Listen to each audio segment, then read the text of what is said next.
Mr. Stenzler, please tell my mother that the Russians took us away. But I was very strong. I didn't cry like the other ones. And all the relatives came to the train and bought a challah. It was on a Friday. They bought us bread, and some got a few dollars. But I had only $3 on me. And the rubles. And the 30 rubles that I had, and a gold watch for my husband, I gave it to my husband, who was lost most, and for most of all of us, forever.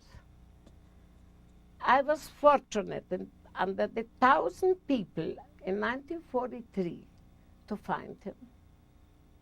And he came to me. He was in Arkhangelsk.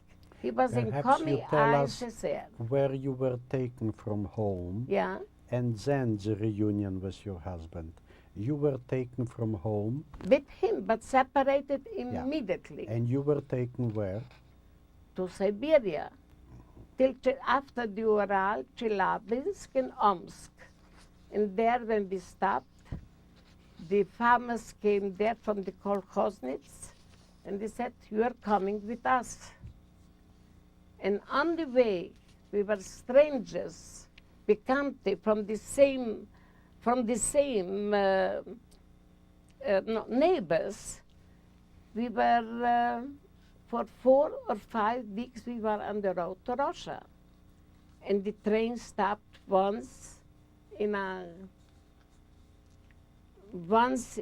during the day. We went up there where the station was, and we got a pail of food. The first time that I took the pail of food to bring to the wagon, I lost it out of my hand. I was terribly scared that now they will shoot me. They didn't shoot me. I got another pail. In this pail, we were eating in the wagon, which were 50 people sitting on the floor without a toilet, without anything. So we were just mentioned, how do you go out? It is 5 weeks. So they made a hole in the middle like this here. And when we had to go, there were just blankets they took, but we were afraid and ashamed to go. So some people died immediately, and they were thrown out from the wagon. And we started to use soap. We did very little. We got constipated in account that we didn't have where to go. And after the year, they took us to a kolkhoz. And in the kolkhoz, there were just a few houses. We didn't have where they should take us, but every one of the farmers, they were evacuated from the First World War, from Astrakhan, Uzbekistan, the big thing under the Tsar. They lived there, and they had their houses, their garden, not much more, a cow. And every one of them, they lived 3 generations in one room. We were the 4th generation who was there. Bagage we didn't have, only pillowcase. This what we could carry from home. And the first thing that we thought, the most important thing is shoes, not good shoes that we had, and a pillow and a cover. This was the most important thing that we are allowed to take. And a pound of sugar that I have in my house, a full sack, because we had on the field, the beets which were converted to sugar. So the beets were taken away, but we got a sack of sugar from the Russian. This was from the Russian already. What did you do there? On the kolkhoz, when the sun rises very early till late, we were working as any other farm work, but we had to work on the fields. And as winter starts not very early, in September, they have enough and enough bread, but it never gets ripe. It freezes before it can be taken off. They didn't have the machinery. and we did it by hand. But till it comes to put it together, like by us in Romania, it froze. So with the other things, so we didn't have, the farmers there had their own potatoes that they kept, but we didn't have anything. There was not one store for this year. And what we did, we had an umbrella, I don't know, somehow, and we opened the umbrella, and we made needles out of it, and we started knitting from the wool. There in the kolkhoz were many lambs. Cattle was there and lambs. And the lamb had the wool, which was shorn twice a year. And this, they were spinning into yarn. We couldn't spin. And we were knitting the most beautiful things. But some of us could knit from home, that we learned how to knit. And for this, we got a piece of bread or a liter of milk. We had nothing. With this, we lived for a year. And the pound of sugar, we left. In account of my friend, who always thought, als het ein bisschen schlecht werden, damit wird man nehmen ein bisschen Zucker. And there we were Jewish and the Christian people for 1 year. And after a year, I was on the field, and somebody came and said, Mitzi, you come out. You come out. But this, they transported us somewhere else, but we didn't know where. And my friend said, with whom I was together this year, we were sleeping together on the oven, and her father-in-law was there. She said, I'm going with you. This is my sister. The man said, no, she's lying. I'm Natanovna, and she is Mayerovna. It cannot be that they're sisters. So we said, yes, but we are from one mother. I don't know, they said, we let you go if they keep you on the train, because her name was not on the list to go. There were certain people, yes, and certain, till today, we didn't know why. And we didn't know where, if to better or to worse. Some thought maybe they're taking us home. They took us to Omsk, which is the capital of Siberia, and there we slept on the outside. From the train out, we made you see it, so out from Yugoslavia, outside the cooking. What we had to cook, I don't know, a piece of bread. We didn't get anything. We didn't get the bread, the payok of bread. We were starving. And they took us to a boat. And on the boat, it started from the Irtish to go the Obskaya Guba, till we arrived, and then they let us out. And again, the brigadier came and chose. You come with me, you go with there. My friend says, she's staying with me together. We knew each other. And it started at the Arctic Ocean. Here that I brought you the papers to show you exactly where we were. And there was fish. We had the fish. The brigada went to the Obskaya Guba to catch the fish, and this was transported for the army. And we got 800 grams of bread, a pan of cereal, and I have a pan of sugar. And we had to stay every day in orchards for the bread. They didn't trust us, because if somebody got for the month the tickets, they would eat it up in 2-3 days, because we were starving. And so we lived for 4 years. But in 1943, somebody said, we looked for our husbands, but nobody knew where they are. Just where is our family? After there was a doctor, also the doctor's wife was with us from Zastavna. Maybe you heard the word of Zastavna. And he was there in Komi SSR. And this, where my husband was, this was more another camp, but they were cleaner kept as we. They slept on straw and we walked in the woods. My husband got frozen feet, and most of the time he was sick, so this kept him alive.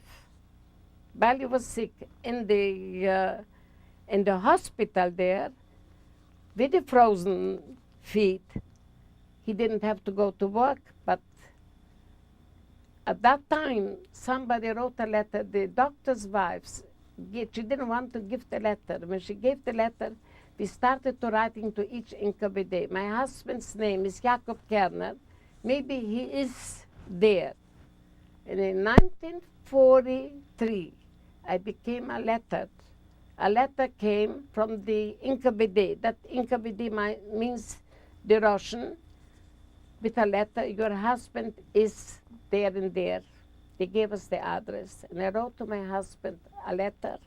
And then they say, he is free to go. Or I should go to him, or he should go. But this was thousands of miles. Everything was in the cold. We walked by 30, below zero. We walked outside. On the 1st May 1946, I froze my nose. But in summer, the 3 months when we went for fish, these were hot weather, but the plague there were the mosquitoes, comaris they are called. We had to work with our hands, and the blood was just spritzing from us. But we didn't have a little net, a little protection that we would have maybe later, like the screen to protect us. And this was the work for 4 years. Of course, there was no water in the house. There was no canalization. We made outside a few toilets. For the summer, it was light. We didn't have any night in summer. But from September till June, there was not any day. We had the 70 Siani there. And we worked in winter too. And I was the only Jewish woman who worked, because the other one, they worked out. But it didn't mind. We didn't hear there, you are a Jew, from the other one. But the other one were elderly people. At that time, I was 30 years only old. When I left, I was 28 years old. And there I was till from 28 till 33. I don't know if I jump too much or what. It's very good, very good. So your husband arrived to your place? My husband arrived. I lived with my friend. And there were 70 people in the barrack. There were 2 stoves on one end and the other end. Windows we didn't have. The windows were like this. Fish we couldn't buy, but we stole the fish in the factory there that they brought in from the water. But I had the muzzle, because I didn't have any children, that they sent me out into the water to catch the fish. And there I lived for 1 season, that means 3 months, without having ground under the feet.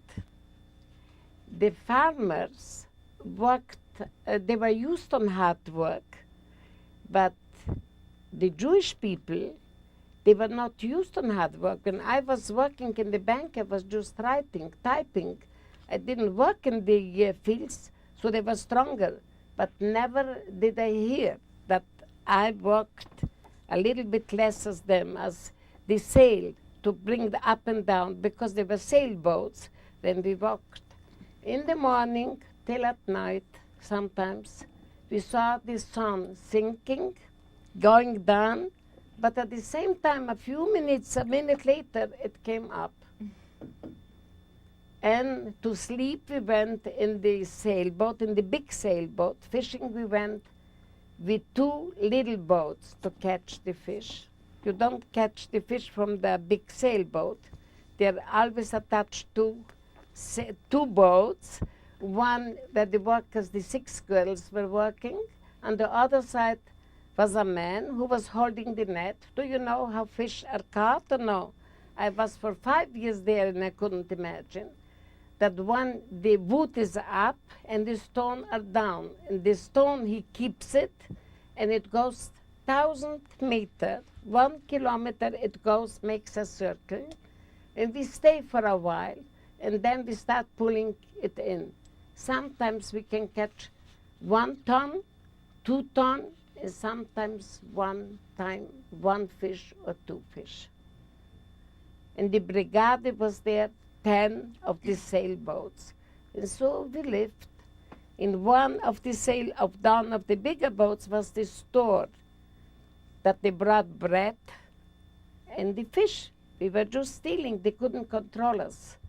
In the Posiolog, everyone was stealing the fish. If not, they wouldn't survive. But there was a restaurant that we are allowed to go to eat a soup and a piece of fish.